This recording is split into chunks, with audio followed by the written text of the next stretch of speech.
Welcome to Lesson 5.6, Auxiliary Figures and Uniqueness.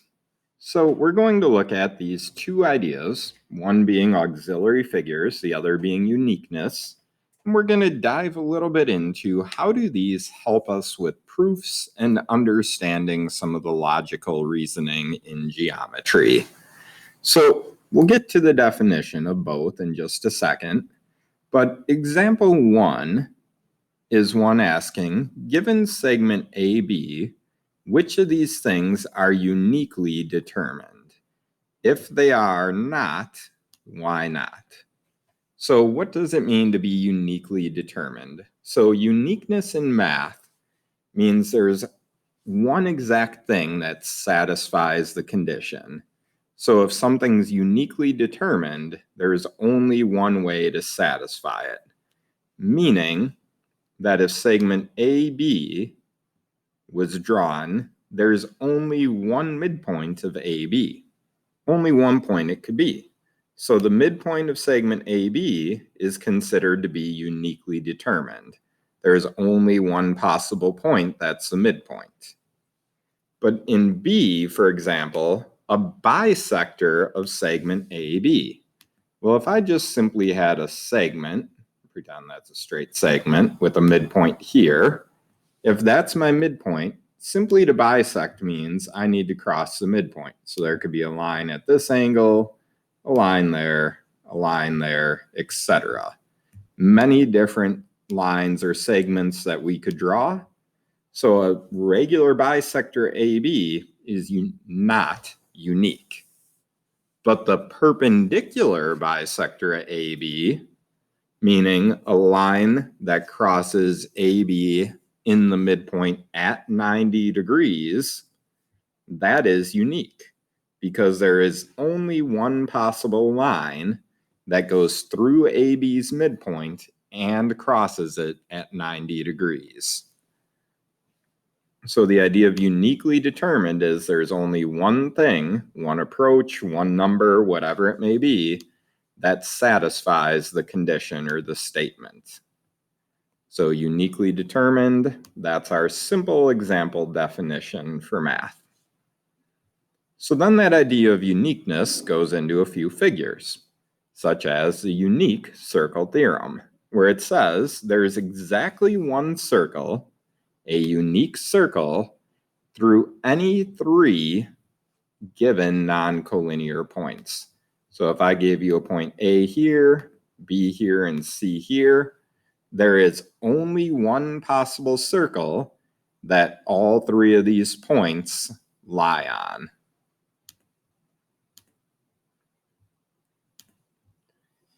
And then we get to the idea of an auxiliary figure.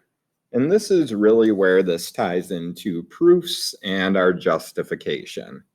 So sometimes you'll be given an image, but you're not sure where to go for the next steps in the proof, or you're not sure what makes sense to do next logically. So sometimes you'll need to use what's known as auxiliary figures. And simply put, auxiliary figures are segments, lines, or other symbols, figures that are added to an original diagram. So if you're adding additional segments or lines or drawing a circle, inscribing something, whatever it may be, if it's not part of the original diagram, it's considered an auxiliary figure. So auxiliary figures help us draw our conclusions. They can help us make sense of images. They can help us go through the steps of a proof. So let's look at that. In example 2, it says in quadrilateral ABCD, a student wishes to draw an auxiliary segment.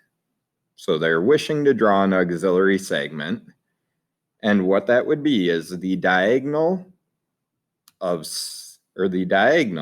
segment AC that bisects angle A. Is this always possible? Why or why not? So it says in quadrilateral ABCD, student wishes to draw the segment. which would be the diagonal from A to C, and also have it bisect angle A. It is not always possible. The image to the right here, so this image, is a counterexample to this statement. AC, the segment here, that diagonal for our original quadrilateral ABCD, AC is a uniquely determined segment. It's not always going to be the bisector, though, of angle A or angle DAB. It could be if we have a regular figure, but because we have to connect A to C, and there's only one way to do that with a segment, it doesn't always mean this angle will be bisected. Sometimes, but not always. And here's a counterexample. Remember, for any statement, the why or why not piece, if you're providing a counterexample of why not, you only need a single example. So here's our single counterexample. And then we get into a couple more pieces related to uniqueness, which one would be the uniqueness of parallels theorem, which states through a point not on a line, there's exactly one line parallel to the given line. So if I was given line L and point P, there is only one line, line M, that is parallel through point P to line L. So there's only one possible line M that would be parallel to line L going through point P. So and the key to this is through a point, not on a line. There's infinite number of lines parallel to L, but only one that goes through P. And then we get the idea of the triangle sum theorem. And the triangle sum theorem says the sum of the measures of the angles of any triangle is 180 degrees. So inside of any triangle, the sum, the final addition piece of all the interior angles, is 180 degrees. So look at the diagram at the right to answer the following questions. They want us to answer what is A's value? What does A equal?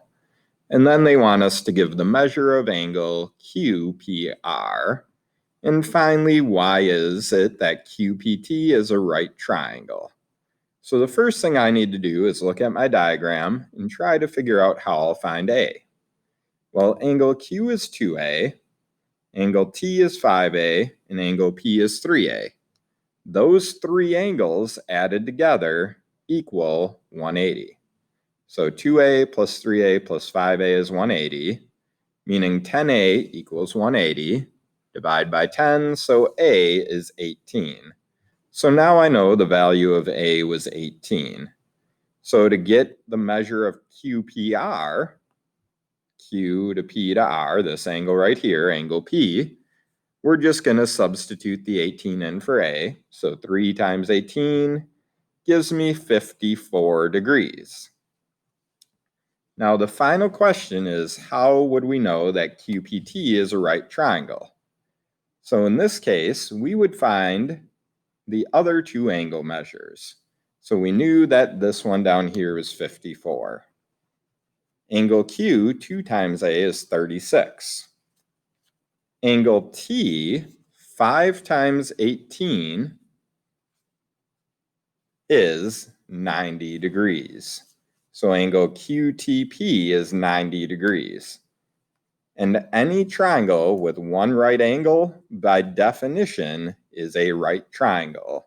So since angle QTP was 90 degrees, we know that the whole triangle, triangle QTP, is a right triangle because it has one right angle. So today's lesson, not as heavy on the proof piece here, but it is tying in some different theorems, some different ideas of auxiliary figures and uniqueness that can help us to draw our geometric conclusions.